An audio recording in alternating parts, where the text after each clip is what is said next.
de faire jeu égal avec Prince de Perse sur la piste de Lyon-Paris. Alors lui, à l'inverse d'Admire Fuji et de Prince de Perse, c'est qu'il va avoir quand même moins d'expérience, puisque vous le voyez sur cette fiche, oui, il n'a couru que 3 fois. Ouais. Et il est assez estimé par la famille Botti. Il a devancé pour ses débuts un bon cheval de l'écurie Béguinier qui est Manduro Sun. Apparemment, on croyait que c'était un bon cheval, Manduro Sun. Il a un petit peu déçu dernièrement. Bon, c'était à chaque fois dans le terrain souple pour Manduro Sun, mais revenons à Hernan Cortés, on l'a engagé tout de suite listed, donc ça veut dire quand même, après avoir gagné un lot correct, on l'a tout de suite engagé listed. Bon, 8e et dernier seulement à Saint-Cloud. On a revu les ambitions à la baisse. Il conclut 2e à Lyon-Paris derrière Admire Fuji.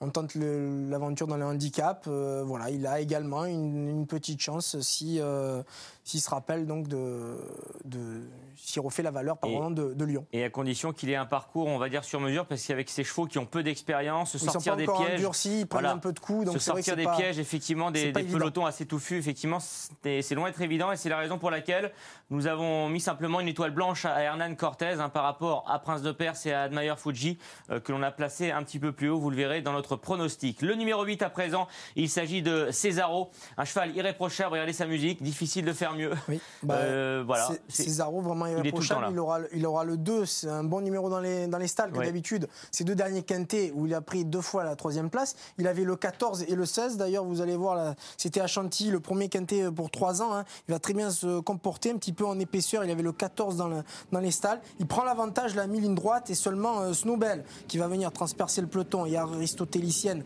vont lui subtiliser les 2 premières places. Quant à Brico finissait très bien, Electric Boogie se défendait également très bien, Indian Wall qui était 6e, on avait plus loin Goldbar qui était battu, et Zor qui n'apprécie pas du tout la PSF. Donc Cesaro, en vérité, au point, c'est le gagnant de ce quintet, exact. Puisque 2 fois 3e, si on additionne un petit peu, si on donne des points aux 5 premiers, c'est lui qui a les meilleurs résultats, 2 fois 3e. C'est un cheval qui avait gagné à Vivo, battant Ivan Grozny ou Falco Junior, qui sont des très bons chevaux dans le sud. D'ailleurs, on a vu Ivan Grozny prendre part à un groupe 2, je crois, ou 3, et être placé, donc c'est pas n'importe qui. Voilà, Cesaro, il mériterait, pour sa dureté, son expérience et sa combativité, de remporter un événement. En valeur théorique, effectivement, c'est l'une des meilleures chances, si ce n'est la meilleure chance de ce quintet. Est-ce que son jockey, Anthony Crassus, est d'accord avec nous? Voici la réponse.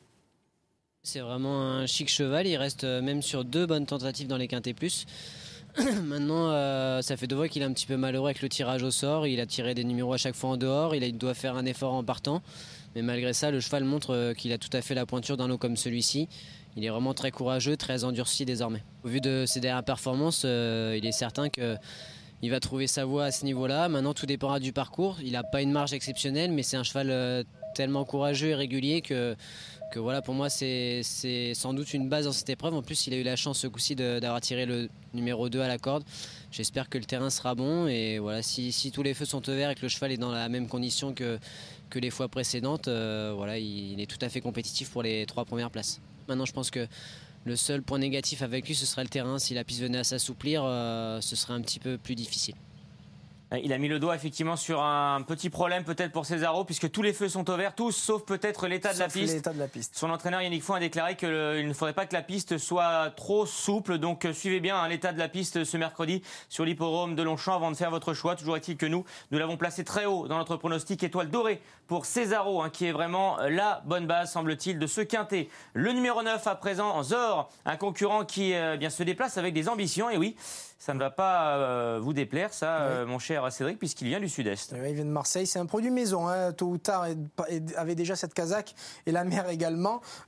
C'est un cheval, je pense, qui peut se distinguer dans cette catégorie-là. Dernièrement, il a conclu 6e sur le gazon, bon 6e. Ouais, loin d'être ridicule. Loin d'être ridicule, alors qu'auparavant, sur la PSF, il était nettement battu, mais je pense que ça allait trop vite avec des chevaux de cette qualité-là sur une surface comme la PSF. Son entourage et son entraîneur est assez confiant. Il ne faut pas oublier qu'il avait gagné un handicap à Deauville où il devançait Chalneta qui a gagné le derby du Midi.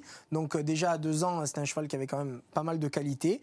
Et je pense que cette fois, il a peut-être, on l'a délesté d'une livre, ce qui peut lui servir malgré qu'il soit 6e, parce que des fois vous faites 4 6e places d'affilée et les handicapeurs ne vous enlèvent rien du tout. Là, il est 6e, tout prêt, on lui laisse une chance. Ouais. Donc attention, méfiance, on peut le glisser en bout de combinaison. Voilà qui est dit étoile bleue donc pour ce numéro 9, Zor. On continue avec le numéro 10, Nocturne. Nocturnal Sucrète qui vient d'effectuer une rentrée convaincante. Pour quelle raison? Bien parce qu'il vient de s'imposer. Oui. Et nous avons la démonstration de ce que l'on vient de dire. Il vient de s'imposer avec la manière. Très facilement, exactement. Plus facilement d'ailleurs que ne l'indique l'écart à l'arrivée. Renaud Thomas en selle, regardez, c'est le seul qui bouge pas. Avec peut-être Christophe Soumillon à l'extérieur. Et Nocturnal Sucrète va avoir le passage tout à la fin. Il reste pas beaucoup de mètres. Là, il reste 100 mètres, 200 mètres à l'arrivée. Et vous allez voir, Nocturnal Sucrète va surgir et s'imposer assez facilement devant Lady Melior, Changing City qu'on va retrouver dans ce quintet et Top Shield qui avait animé l'épreuve. Voilà, il s'impose tout à la fin. C'est un cheval qui avait gagné également sur le tapis vert sur l'hippodrome de Vichy à 2 ans. C'est un cheval qui est en pleine ascension. Maintenant, il peu endurci au gros peloton, mais bon, on l'a vu sortir un petit peu, jouer un petit peu des coudes. Mais tout en se montrant encore un peu vert, on l'a vu, il a mis un petit peu de temps avant d'accélérer tout de même. Il a mis du temps d'abord qu'on décale, là il va falloir jouer des coudes. Qu'on l'équilibre, et après il a pu mettre sa pointe de vitesse finale. C'est vrai que s'il fait ça dans le quintet, il n'aura pas trop le temps de le faire. Pour ma part, c'est la seule réserve que j'émettrais, effectivement, c'est bien le lot touffu qu'il va affronter pour la première fois. Il a peu d'expérience. Donc une étoile bleue pour ce Nocturnal Sucrète. Effectivement, il semble sur la pente ascendante, comme on dit. Donc une étoile bleue quand même pour ce numéro 10 qui semble être une bonne chance théorique au départ de ce quintet. Le numéro 11 à présent, il s'agit d'Electric Boogie qui sera mieux en bon terrain. Oui. Pas sûr qu'il soit servi malheureusement. Malheureusement, oui. Electric Boogie, Franck Foresi a déjà averti les turfistes que si le cheval n'avait pas un terrain à sa convenance, il serait tout simplement non partant. Bon.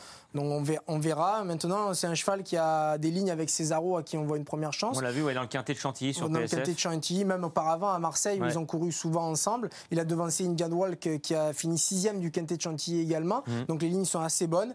Dernièrement, c'était hors distance, il était un petit peu trop chargé. Voilà, il 700 mètres, bon terrain. Je vous aurais dit c'est une chance pour être dans les 5. Là, avec le terrain qui s'assouplit beaucoup, même voire trop, ça va être très difficile, je pense. Avec lui, il faudra regarder vers le haut, le ciel, et vers le bas, le sol. Aussi. Effectivement. Voilà.